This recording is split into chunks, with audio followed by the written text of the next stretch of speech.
Good evening and salutations, my B&B fans. I really have to think about that for a minute. I meant to do one yesterday, but I was so tired after I wound up doing the live stream that I was just like, you know what? I think I'll just do it today. You know, plus it really wasn't that much with the episode to talk about, so I also felt like it wasn't really pertinent to do the review yesterday. Here's the thing with Bill. I like Bill. I really wish they would do more with it. Don't get me wrong, the scenes between him and Lee was nice, just them getting to know each other and talking and stuff. The problem with this scene, besides the little flirtatious stuff that was going on, all he was doing, all him and her were doing, was talking about their time when Lee looked at Shovel because of Sheila. It was pretty much just talking about the events that happened before. And if you've been watching up until that point, you're kind of just like, yeah, we already know about this stuff. I get it. This is for the new fans. But they didn't really talk about anything new. They really didn't. It was just, oh, you were so kind to me that night with Sheila, and you saved my son. And it's like, we already know this. Like, seriously? I feel like Bill was such a cool character back in the day, and they reduced him down to filler. Filler! How do you do that to Bill Spencer? I've heard legendary stories about this guy from my subscribers and people and stuff like that. And this is what they got him reduced to now.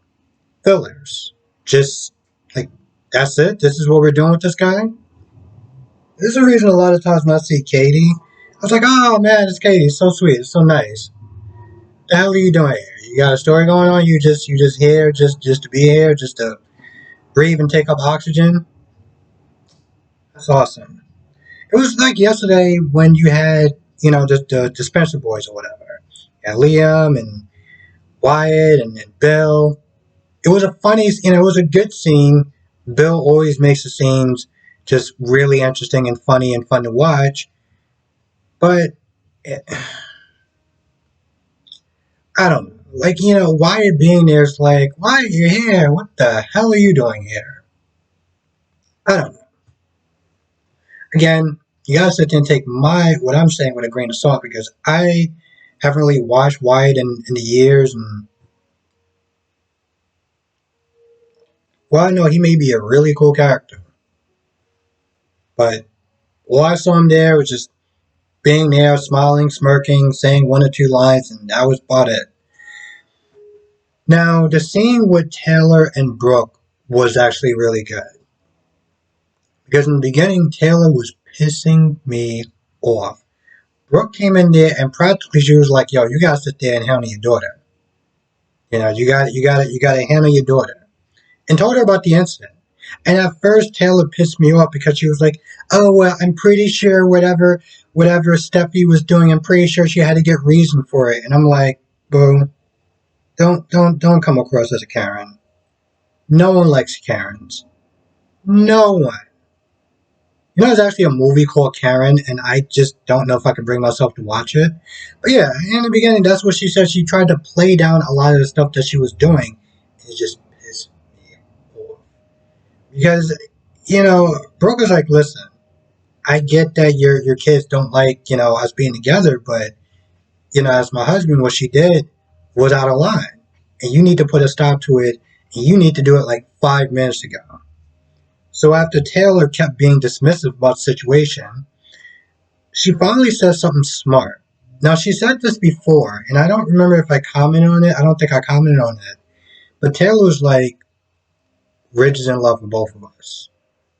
And she kept, in one thing that she said was, every time that Ridge is with either you or me, we never feel like he's 100% there. And that's because he's torn.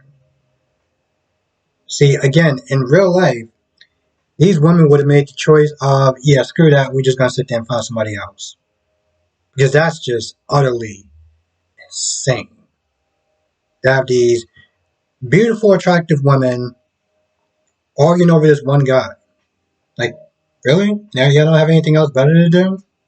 This is why I kind of want to start the whole, would have been like, Taylor and Deacon to be together. Have that romance going on.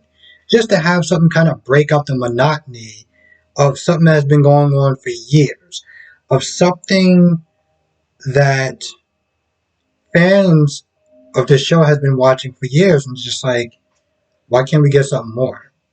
This is the reason why people tune in and out.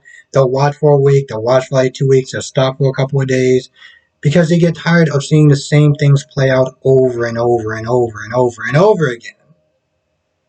I said this in the live chat, I think a couple of times. I think I said this yesterday or something. I'm like, I feel sorry for B&B fans. I really do. Just like when it's General Hospital, I feel sorry for the Liz fans. Because they're clearly not getting their due with the character, who has been on there for 20 something years. And yet she's having high schoolers and college kids, take up the majority of the storylines and not having her finish her storyline up. She's been on there for 27 years. They didn't bother to do a montage like they did with Alexis or Nancy. The hell? And I know I'm talking about GH is B&B, but also I know that some people watch B&B or also watch GH. My point is, the fans deserve better. They deserve better than this ring around the rosy crap. They really, really do. And it's a shame. But yeah, that finally came up. And I was like, without your whining, complaining, and everything, at least somebody actually made sense. Oh, Paris was there. She didn't really do much. She just asked a bunch of questions to Hope. And Hope was like, I'm not going to put you in the middle of this because, Steffi is her friend. She's her friend. She's not going to sit there and do that. So, Paris has no idea what's going on. And she leaves. And, it really didn't affect anything. Hell, if I forgot to even sit there and say Paris was in it, would anyone really care? Like, seriously, would anyone really care? And I'm not saying that to be a dick. I'm just being honest. Um, I don't know if people have been watching the channel for a while. I know some people have. I liked Paris when she first started. Then I started to see the cracks in the character, and oh my god.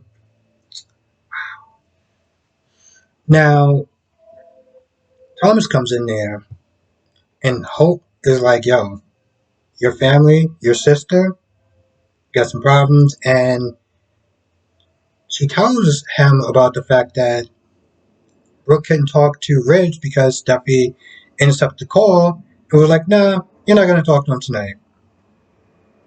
I was surprised because Thomas was like, oh, what happens if she comes by? She didn't come by, but it was an interesting thing to ask because you would think that she would. But Thomas is like, I want to sit there and show you I'm a changed man. And by doing that, I'm going to tell you the truth. And Thomas was like, yep, I know about the call. I was right there with her. And, at this point, Hope is upset with Thomas a little bit too. Like, what is going on? They start arguing for a little bit. And, Thomas is like, well, at first he tries to defend Steffi's actions. And he tries to defend, hey, Brooke hasn't really been good to our dad and this, that, and the third. And, Hope is like, listen, both parties have been making mistakes for a while. But my mom is trying. And even Thomas is like, listen, I get it. I'm trying too. Granted, your mom won't constantly let me live that down, but whatever. Now, one of the things that Thomas said is that, I'm trying to get where you're coming from, but you have to understand where I'm coming from. When Hope was sitting to talk about how disappointed, her mother was about Red spending a lot of time over there, Thomas is like, well, how do you think that feels when Ridge is spending a lot of time at your place? How do you think my mother feels? And I thought that was very important to bring up because up until this point, it's not like she's not Team Brooke. She's always going to be Team Brooke. but she really wasn't understanding it from Thomas' point of view, or how he views his mother being hurt. Every time Ridge goes over their place, spends time with them, spends time with Brooke, you know? But to be fair, there's see, the thing is, even with Steffi, even with her mean girl attitude, when I drown out the noise, I heard na na na na na na na na na na na. And I drown that out, and I just sit there and just think about the words that she's saying, not the tone, but the words. I understand where she's coming from. See, in this situation, there's no real wrong party, you know? There is just a shade of gray, even from Steffi's point of view. You know, she looks at her father, she loves her father, she gets tired of seeing her father, constantly gets hurt, constantly get stressed out. Brooke is with this guy, Brooke is with that guy, Brooke is doing this, Brooke is doing that, Brooke is scandals and all that other stuff. Putting a lot of stress on her father. Stress isn't good for the heart. It's not healthy. It's just not. Let's just be real about that. So even in Steffi's own mean girl way, her heart is in the right place. Her heart is in the right place. No one is totally wrong in this situation.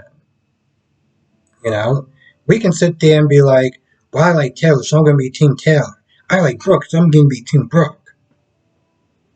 But in reality, there's no wrong party. You know, while Steffi and Thomas and Snitty talk about, oh, my dad is hurting, Brooke constantly hurts her and this, that, and the third. How come they're not Snitty is saying, why does our father always hurt our mother? Why is he doing this? Why is he shacking up and being all cozy with mom, but then constantly leaving to go to Brooke? Like they should be calling out Ridge's actions of how it's affecting their mother. I don't know why I'm starting doing all this hand stuff, but still, they just sit there, oh, poor dad, you really belong with, not the fact that, like, what are we doing? And this is why I sit there and say shades of gray, because there's not really too much of a wrong party in this one. It's really not. I feel like that's about it. Really do.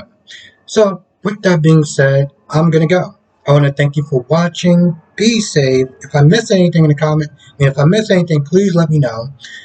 And I will see everyone in the next video.